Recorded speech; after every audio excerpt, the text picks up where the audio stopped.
Welcome to Life in Accounting, the Where Accountants Go podcast. Life in Accounting is the podcast for everyday heroes like you working in the accounting profession.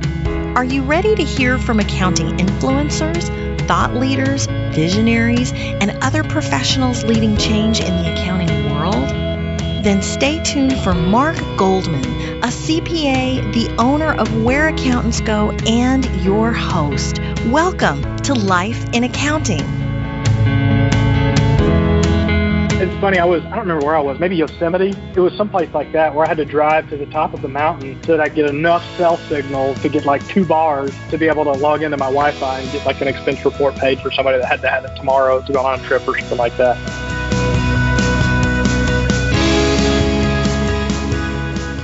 Hello, everyone. I'm Mark Goldman, a CPA and your host for Life in Accounting, a podcast production of WhereAccountantsGo.com. That clip was from Joseph Rugger, and this is going to be an interesting interview for just about everybody. Joseph works 100% remotely. Yes, I said 100% remote. It took a little while for him to get there, and it definitely was done in baby steps, but he's at the point now where he travels where he wants, when he wants, and still does some of the more deadline-oriented accounting tasks, such as ensuring payroll gets done on time for his employer. Sometimes he has to drive halfway up or down a mountain to get good enough internet connection to do this, but he always gets the job done. And like I said, it's all remote. I want to give a disclaimer before we get started that this obviously isn't for everyone, and likely it isn't for every job role either, honestly, but it's a great story of how Joseph went from the traditional Monday through Friday office accounting job to now traveling all over the world and continuing to handle key job functions. Another disclaimer is that although it's fun, it's not like you're on vacation all the time, and Joseph addresses this later on in the podcast. There's definitely more work to it than some may think, but overall, the really cool thing is that Joseph is handling all the needs for his employer and some side clients, but doing it on his terms and consequently leading his life on his terms as well. I think you're really going to enjoy this episode. If you do find value in this episode for yourself, please check us out online. You can find us at WhereAccountantsGo.com. We have all kinds of audio and written accounting career focused materials. We have other books, we have blogs, we have, of course, all our other podcasts, and even a few tools for employers as well. If you are looking to grow your own career, one publication that you may want to check out is How to Ace the Phone Interview. It's a 2-page short document for individuals that are currently looking for jobs or going to be in the near future, and they want to level up their performance on phone interviewing specifically. You can get that at our website, and once again, that is whereaccountantsgo.com. It's called How to Ace the Phone Interview. Well, with that, let's go ahead and get started with Joseph. Well, hello, Joseph. Welcome to the show. Hi, Mark. Thanks for having me. I appreciate you getting a chance to visit. Thanks to Lindsay Stevenson for putting us together. I understand she was one of your other podcast guests. So thanks, Lindsay, for putting us together. Yes, I get some of our best guest suggestions from previous guests, so that really is a blessing, definitely. Well, for our audience, we have another interesting guest on the show today. We have Joseph Rugger, and technically Joseph is from the Dallas-Fort Worth area, but that's not really telling the whole story. I'm not sure you can say that he's really from that area per se anymore, because he works 100% remote these days, and he's still doing what we all would immediately recognize as typical accounting work. It's just all remote. I don't want to give away too much of the story in the beginning, but I know from our short 5-minute conversation on the front end that we're going to touch on international travel for sure, and bungee jumping, and I'm sure a few other cool things. Before we bring the audience into, what is your somewhat wild ride of a life these days, which really is cool, by the way, let's start at the beginning so we know how you got to where you are today, because that's a really important part for us. What initially led you to think about pursuing accounting as a possible career in the first place? Yeah, great question. I was born and raised in North Little Rock, Arkansas, and a lot of people talk about accounting being a family profession. Neither my mother nor father were in accounting, but I had an uncle that worked for the state of Arkansas. He was the manager of the tax credit. And I remember when I was a really little kid, kind of when you used to go tag along with mom and dad when they would do important stuff before you were too old to leave by yourself. I remember going over to my Uncle Tom's house, we would be in the background, and he would be helping my mom and dad fill out their taxes. Now, he wasn't a CPA at the time, but I remember us having to go somewhere to have somebody fill out their individual tax return. And I remember that being one of my first exposures to accounting. And then fast forward a couple of years, when I was in high school, I worked as a summer intern at the Department of Finance Administration. I worked in the motor fuel tax section as summer help. And as summer help in high school, you aren't exactly given the best jobs that you can imagine. I was doing stuff like pulling staples and filing things and taking this year's file and putting them down in the basement and that kind of thing. But one thing that stuck out to me when I was in high school and I was working this summer job for motor fuel is these really mysterious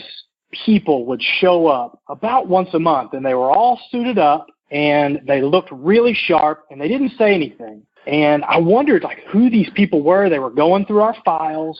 And so I asked one of the people that worked full time for motor fuel, I was like, hey, who is that in the suit over there, not talking to anybody, kind of being by themselves and going through all the records? They said, oh, those are the auditors. And I was like, ooh, they look important. So that was kind of my first exposure to a little bit of the auditing world, were the auditors for the DFNA that were inside of motor fuel tax. And they just had this aura and this mystique about being important, and nobody wanted to bother them. And they were always had this real concentrated look on their face. So that was kind of my first couple of pieces of exposure to just accounting in general and a little bit of the CPA world at the Department of Finance and Administration. When I ended up going to college on a baseball scholarship and played college baseball for Lyon College in Batesville, Arkansas, and as I was thinking about what to study my freshman year, I distinctly remember this conversation. I was in the Lyon building, the business and economics building. Knew I wanted to study something in business that always fascinated me about creating products and driving revenues and making profitability. And I really liked to study the stock market at the time and figure out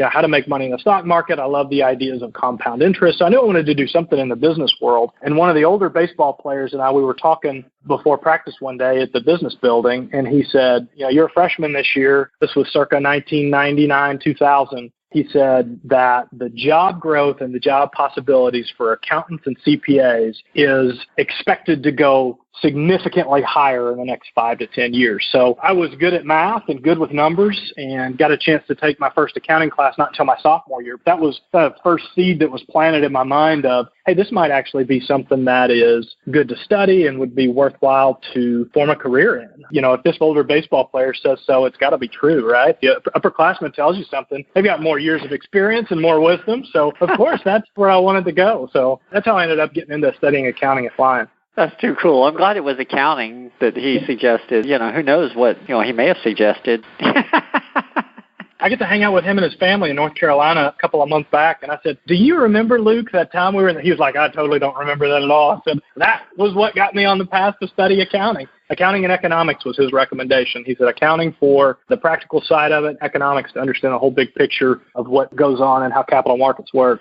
Interesting. Did you end up doing a double major or something like that, or did you just? Yeah, I ended up finishing with 3 majors at Lyon. I did accounting, economics, and I finished my senior year. I looked at my schedule and figured out if I took 34 hours and took some summer school, I could finish a 3rd major. So the 3rd major I finished was business administration with a finance concentration. So I ended up doing 3 majors in college.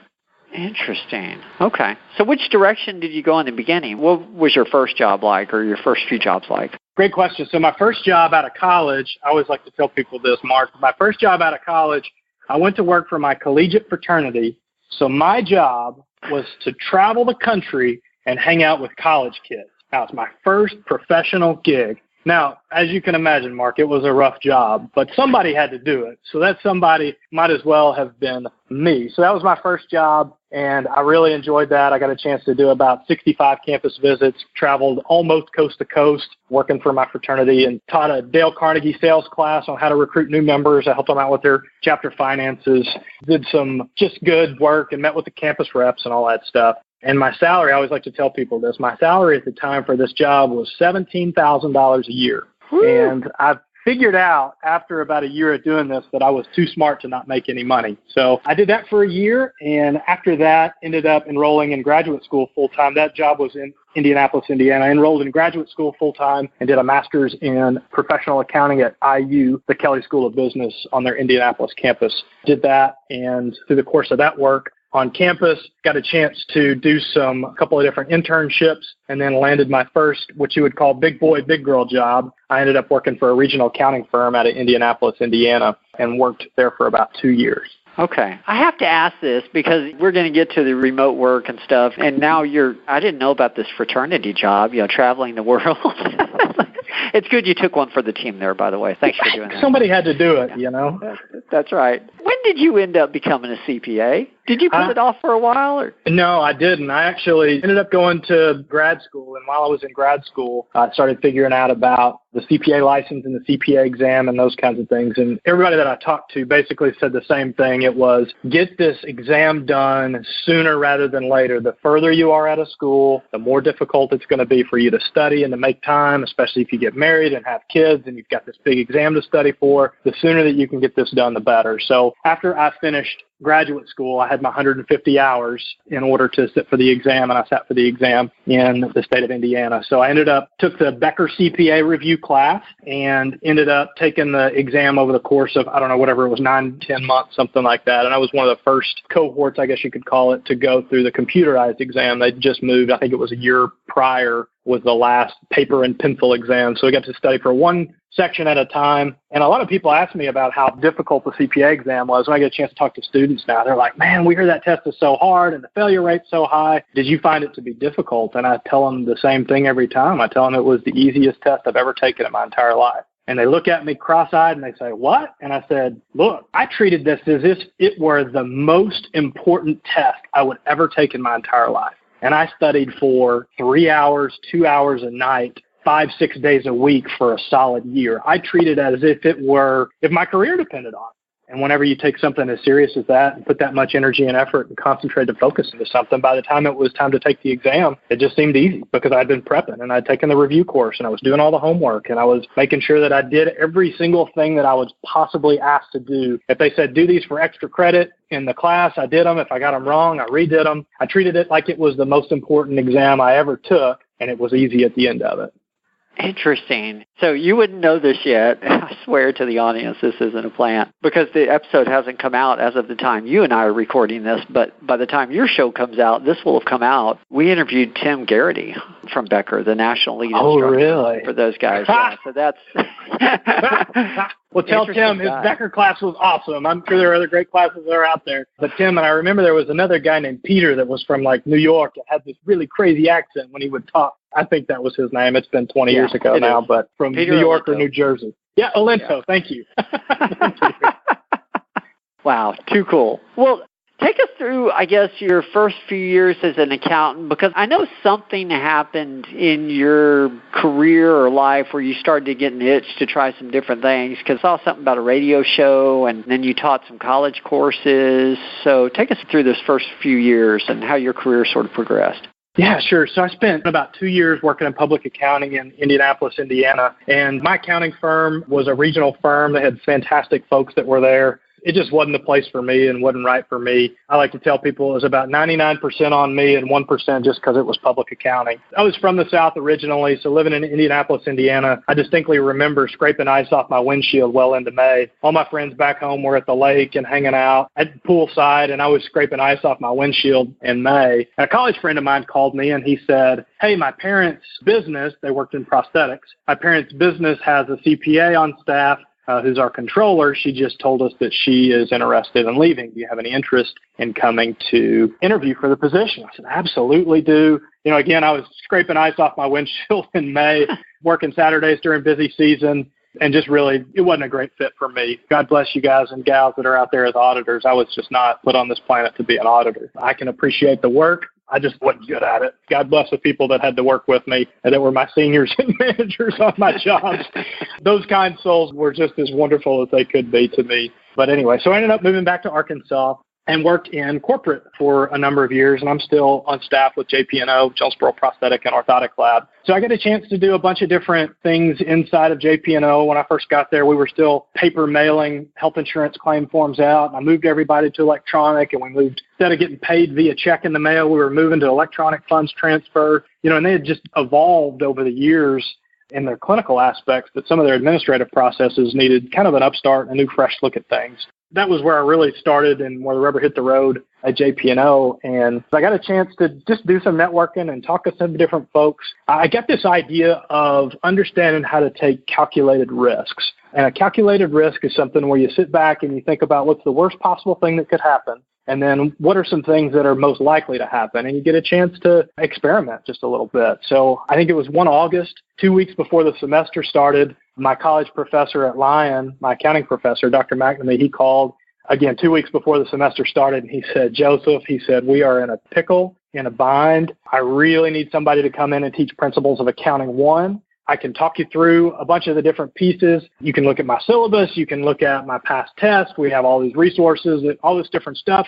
Really what I need somebody to do is somebody to come and teach the class. So I sat back and I visited with my boss about it, and we were able to work out a schedule where I ended up teaching 2 days a week. And at the time, our business at JP&O was looking at a location in the same town as the college. So that ended up making a little bit of sense as well. And I got a chance to teach college, and it was a ton of fun. I was able to bring in, I remember one class we were talking about doing some year-end accruals, and I had just that morning, and this was not planned, had sent over some accrual journal entries to our outside CPA to file our tax return to accrue 1 week's worth of our 2-week payroll to save us X amount of dollars in taxes by doing that. So it was a really cool perspective for me to say, all right, I'm teaching you guys these year-end accruals. I'm going to show you what I did this morning that saved our company X amount of dollars in taxes. So I was able to bring that to the classroom. One of the lessons we talked about the financial statements that are out and available at the stock market, and it was when SodaStream first launched as an IPO in the United States of America. So I was talking to them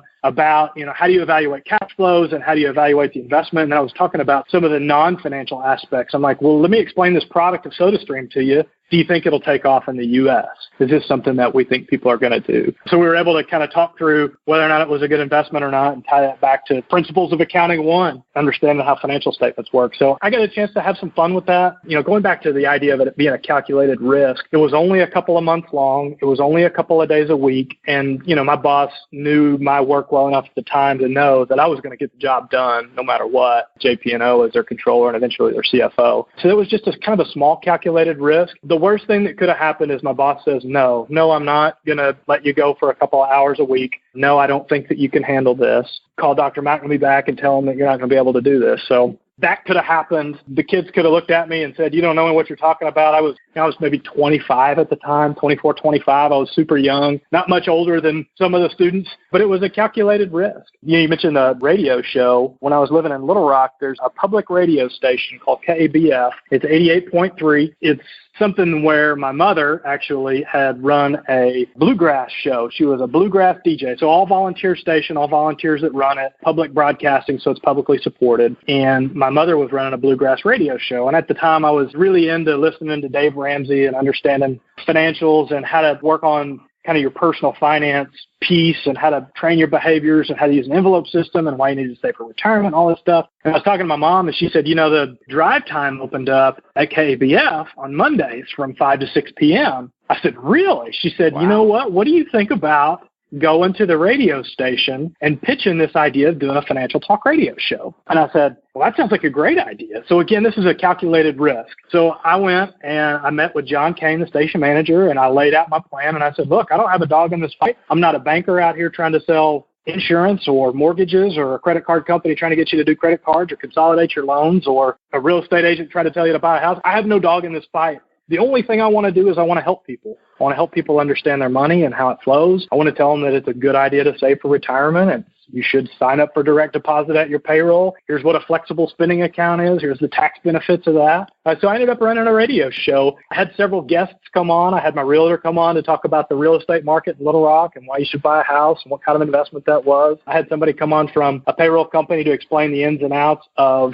how the flex spending accounts and the health savings accounts works. I had just a number of different guests and had some fun with that. So the radio show was, again, just another calculated risk where somebody could have sued me and said I gave out bad advice. But the advice that I was giving out would be really hard to argue with. If you have a job, you should sign up for direct deposit instead of getting a check in the mail and it delaying it being in your account. If you have money that's sitting in a non-interest bearing account, See if there's a money market account available. There were just basic stuff that the more and more I talked to friends and family, like people didn't know how to manage money. It's not something that we ever taught in high school. It's not something that was even part of my accounting curriculum. It wasn't about how to do a budget for your personal household and how to figure out how much of a mortgage you should buy. None of that stuff was taught. And I felt like that was a gap that I wanted to close for the people of Little Rock.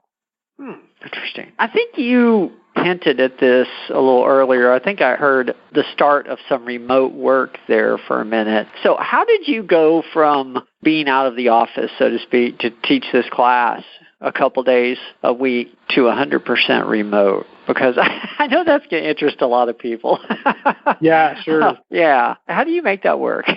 Yeah, great question. So I'd say the number one thing you don't do is walk into your boss's office, slam your fist down on the desk and say, I'm tired of coming to the office. I'm going to do my job 100% remote. Like that would be 101 for what not to do. So I think that one of the things that I've been able to do, especially with remote work, is I've been able to make it easy and I've been able to make it transitionary. And I've also given the caveat that we can walk this back if we need to. So whenever I first originally approached JP&O, I was living in Jonesboro, Arkansas, which was in northeast Arkansas, and had an opportunity to move to Little Rock, Arkansas, which is about a 2-hour drive between the two. And I approached my boss and I said, hey, I'd like to continue working for you, even though that I'm going to move to Little Rock. And, you know, one of the things that people are scared of is they're scared of the unknown. So I laid out as much as I possibly could in advance to making this pitch. So I said, I'd like to commute to Jonesboro 2 days a week, and I'd like to work remotely 3 days a week. Here's what I think that's going to look like. Now, what I would propose to you, Rob is my boss's name. What I'd propose to you, Rob, is I would propose that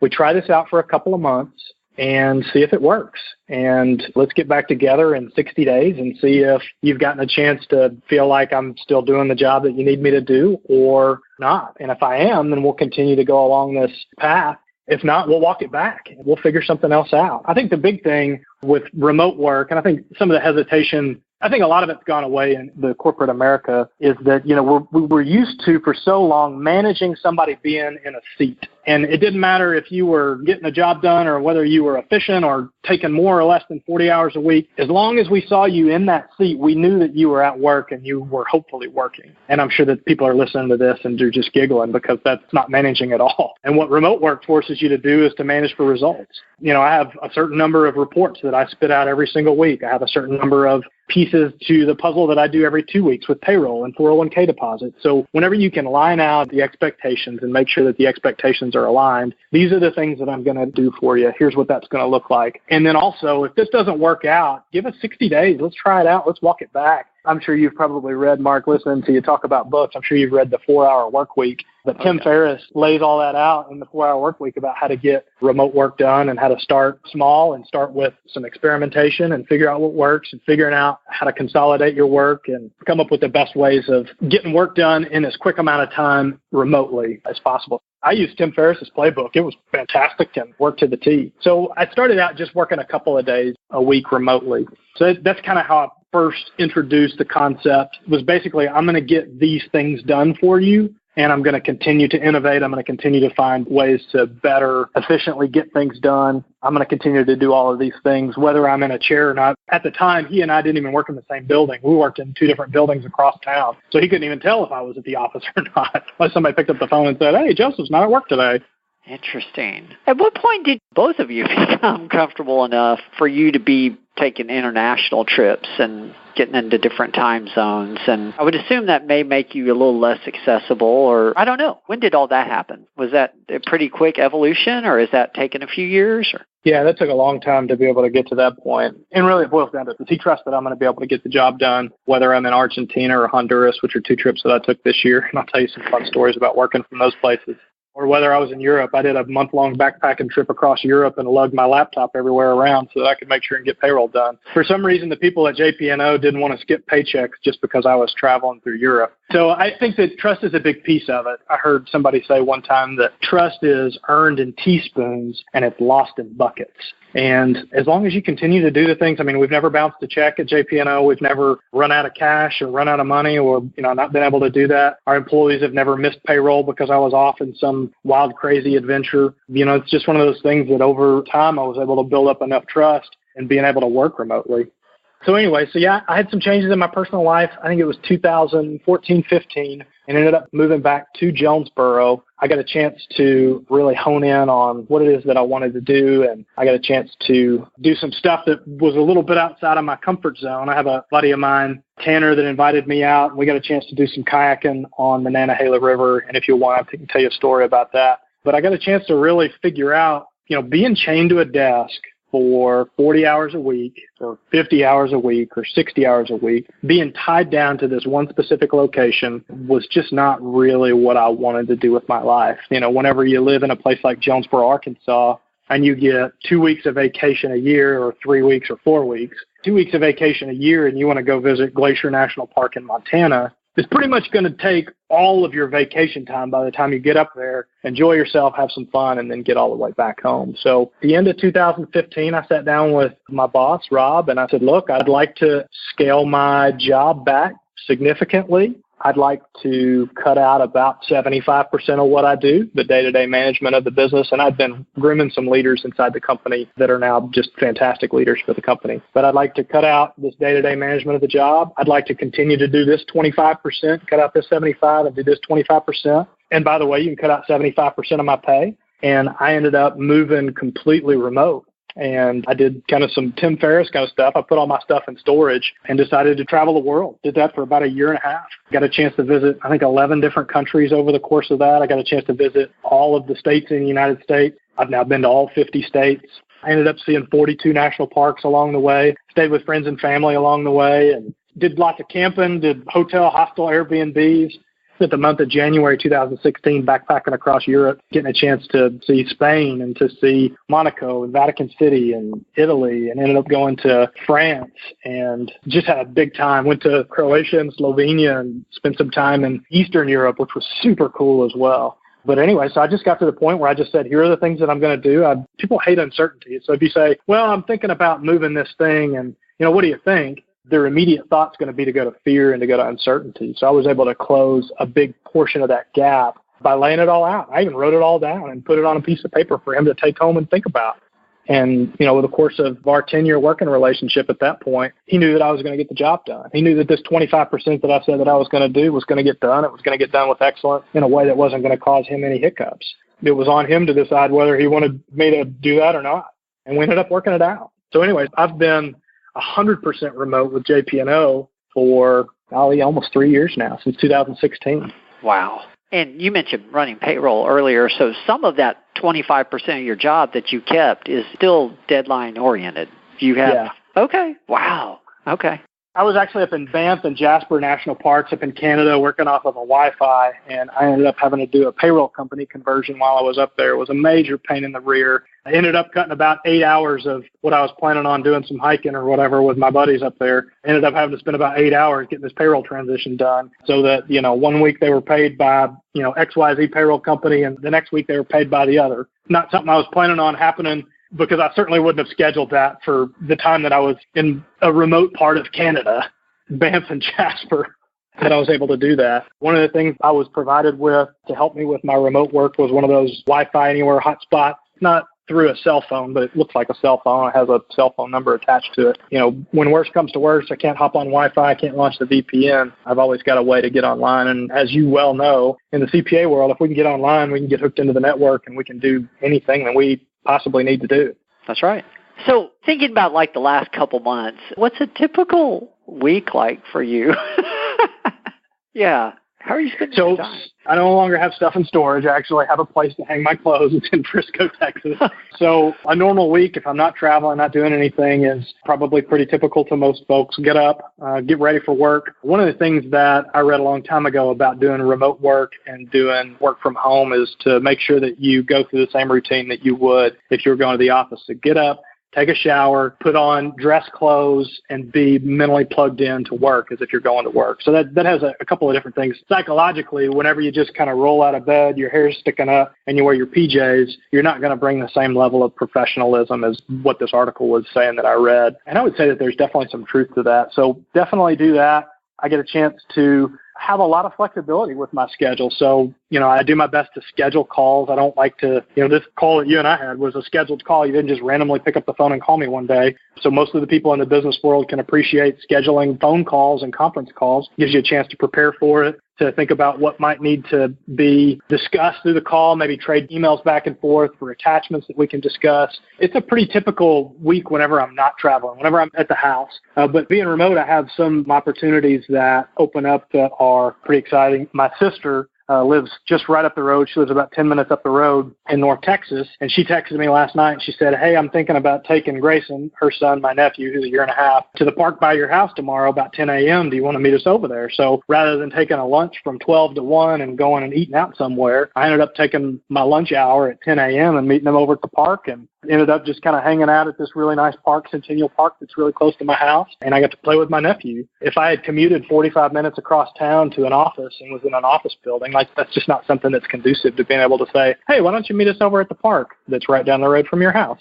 So those things are all super fun. 2019, I've had 2 pretty big trips that have happened this year. I got a chance to do a mission trip to Honduras in February. I don't know if you've ever spent any time in the third world, but Honduras is a very, very poor country economically, and they've got tons and tons of population that are there that are living in stick houses. And I got a chance to work for a week on a mission. I worked for a medical mission. It was part of the Baptist Dentist mission out of San Pedro Sula. I went with a team out of South Arkansas to McGee, and we did a medical clinic in this really tiny community. It's called Togopala. So we had a team of physicians, dentists, pharmacists. We had an eye doctor there. All of the people that wanted to receive healthcare services could show up, and they went to a church service. And then after that, they got seen by a physician. In this town of Togopala, there are probably 2,000 people that live there, and there are about 5 or 6 villages about that size that surround it. So let's just say an area of 10 to 15,000 people. The medical community served that location. They have 1 doctor and 1 dentist. So most of these people had never in their entire life ever seen a doctor. Anyways, that was a pretty cool experience. The mission house had Wi-Fi. So if there are any of your listeners that have not ever tried to use Wi-Fi to do work in a third world country, I'm sure just by my prefacing it, you can imagine how slow the internet was. But anyways, when I was down in Honduras at the mission house, I'd been waiting on some stuff to do a year-end close for one of my clients. Anyway, so I ended up doing a year-end close. Some of your listeners may be familiar with the accounting platform Xero, a web-based accounting platform. The Wi-Fi was so slow that it could not handle using Xero. Xero crashed the Wi-Fi 3 or 4 times for the entire mission house. But I got my year-end close done for my client, got them taken care of. I was curious if there was anything that you sort of learned the hard way or didn't anticipate about being remote, like Wi-Fi, that took a trip. And is there anything else you've had to get used to or anything that surprised you about this whole transition? Yeah, there's a couple of things that jump out. Number one is whenever you're remote 100% of the time, you don't really get to take a, quote, vacation where you're able to unplug. Unplugging is very, very difficult, especially if you've got something deadline like a payroll that's got to be run. I got to have 70 timesheets turned in by a certain time, and then that's got to turn into payroll. So it's hard to kind of turn it off. People look at you like your entire life's a vacation whenever you tell them that you're working remotely from Argentina like I was 2 weeks ago or from Honduras back in February. They don't really have a whole lot of patience for you saying I'm on vacation because they just say, sounds like your whole life is a vacation. So that's been kind of difficult to turn work off. I know that there are some things that I could probably manage better and do that a little bit better. Typically, I almost do all of my communication via email and through the internet. So I've kind of sort of trained folks to know that they can't just pick up the phone and call me and get whatever done. They can send me a message through our messaging app or they can send me an email. But one of the good things about working in accounting is we're really not dealing with life and death. It's not like a physician. If a physician doesn't answer the phone and they don't get the right advice, somebody may die. In the accounting world, we really don't deal with life and death a whole lot. I heard speakers say that at Edge a couple of years ago, and I said, that's so true. Getting used to that has been interesting. I think we're also kind of hardwired to quit work at 5 o'clock, 6 o'clock, 7 o'clock, that kind of stuff. But if I'm out hiking in a national park, I'm not going to do that after hours and work all day while the daylight's good. So I may be out hiking in at Banff until 5 or 6 p.m. And then from 7 p.m. till midnight, I'd end up doing payroll or the financial reporting or the month-end close or any of that stuff. So all that's been a little bit of a challenge to get used to. Definitely patience. I was at the bottom of Yellowstone National Park in 2016 trying to run payroll and using their Wi-Fi because, of course, you have no cell service at the bottom of Yellowstone. I was using like the guest Wi-Fi at the guest lodge at the bottom of Yellowstone. It took forever to get the ADP payroll site to load, much less to approve the timesheets, to create the payroll, to do all my checks, and to figure out what I needed to do for 401k and all that stuff. So Wi-Fi and connectivity is something that you definitely have to have a little bit of patience if you're moving around. I mean, certainly if you're at a hotel in the middle of the city, you're going to have good Wi-Fi in most places, but finding ways to continue to have the things that you need to get done, that's challenging from time to time. Yeah, I can just see, well, I guess I'm going to have to hike back up to the top to run payroll. Yeah, I ended up, it's funny, I don't remember where I was, maybe Yosemite. It was someplace like that where I had to drive to the top of the mountain so that I get enough cell signal to get like 2 bars to be able to log into my Wi-Fi and get like an expense report paid for somebody that had to have it tomorrow to go on a trip or something like that. I've definitely done that. Drive around in the car to see where your best cell service is so you can hop in and get done what you need to get done. So I ended up taking a conference call. It was funny. I was working on the board of directors for the Arkansas CPA Society. I think it was 2 years ago. And I took a conference call from a conference room inside of one of Glacier National Park's visitor center. There was no cell service there. So I was Skyped in using my laptop, using their guest Wi-Fi that was slow as Christmas, trying to get everything squared away for this board meeting that I was on for a couple of hours. T-Mobile or AT&T needs to make a commercial out of your story or something.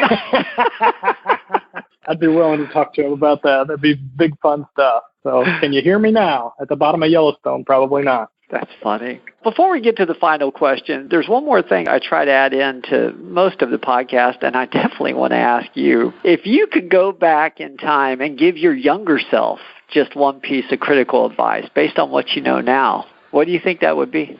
Yeah, that's a good question. I would say that in my younger career, I had a number of people that wanted to invest in my knowledge and in my career and in my professionalism. And I got some critical feedback from several people over the course of my early career. And my response was, let me tell you why you're not right and why I'm right in this situation, and to spend my time defending my position or getting my feelings hurt because I'm not good enough. And I didn't realize at the time that these people are trying to help me, and they're only going to help me if I would listen to them. And they're not being critical just out of meanness. They're trying to help me move forward in my career. And I didn't take it that way. I took it as being offended, and they don't think that I'm good enough, and let me stand up for my position. And what I realize now, so many years later, as I'm developing younger staff, is that it's way easier for me to just come behind and fix it. That takes a whole lot less of my time today. It's a whole lot easier, and I don't have to have this conversation with you. But if someone takes the time to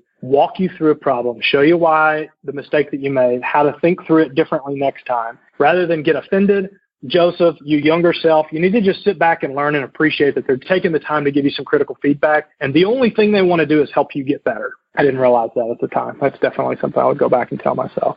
Wow. Thank you. That was a lot deeper than I was intending. I thought it was going to be something about world travel, so wow. Okay. Very good. Very good. Well, I do end every podcast with the same 3 questions. It gives us a lot of consistency, and there's a lot of meat in these. First one's usually the easiest. From a career perspective, what's been your proudest moment?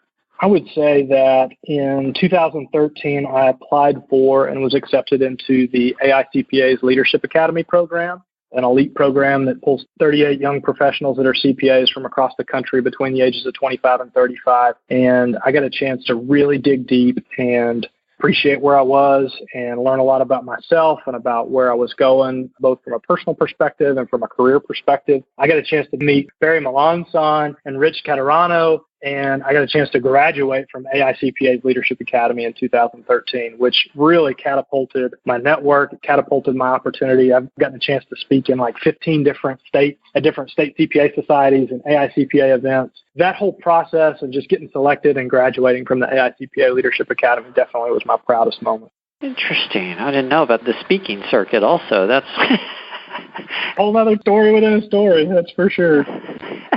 Well, second question, tell us about a mistake you made and what you learned from it, because that's what we really want. But the bigger, the better. We like the really big, huge, nasty mistakes.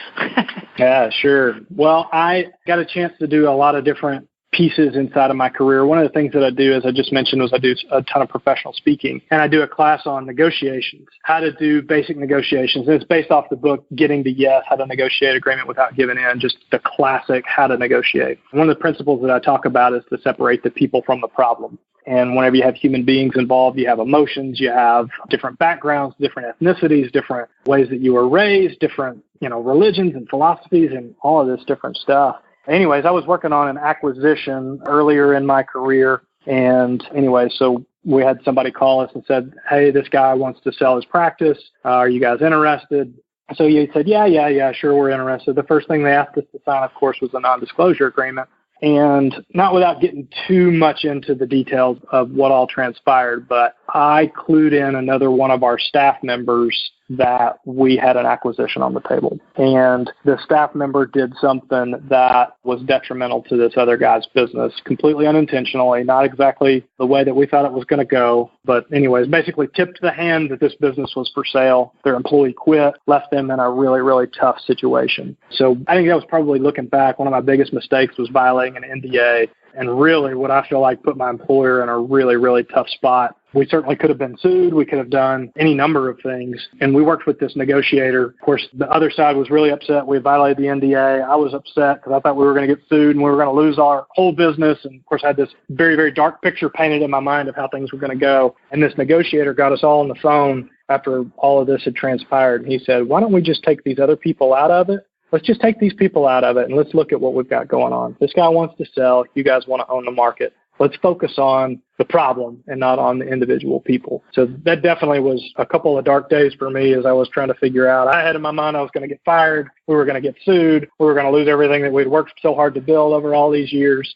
That was definitely something. So I'd say to anybody that's out there, if you sign a non-disclosure agreement, do not disclose anybody that's not a party to that NDA. It will save yourself a lot of headache and heartache. We ended up working it out, and it's a really good story of negotiations because we were able to eventually separate the people from the problem and really get focused in on what it was that we were trying to accomplish and the other side was trying to accomplish in a way where we weren't saying, your people lied and my people lied and you violated this and that. But don't violate an NDA. Bad idea. There you go. And you hit on this earlier. We can certainly make some huge mistakes that make a lot of people very angry, but we're not dealing with life and death, which, thank goodness, Yeah. Thank goodness. I can't imagine what it would be like to be an emergency room physician who is dealing with life and death every day. Probably why we chose accounting. It's a little bit less stressful situation.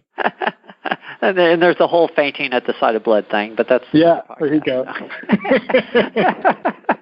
Well, last question, and then we'll go ahead and close it down. What is the best piece of advice that you have ever received?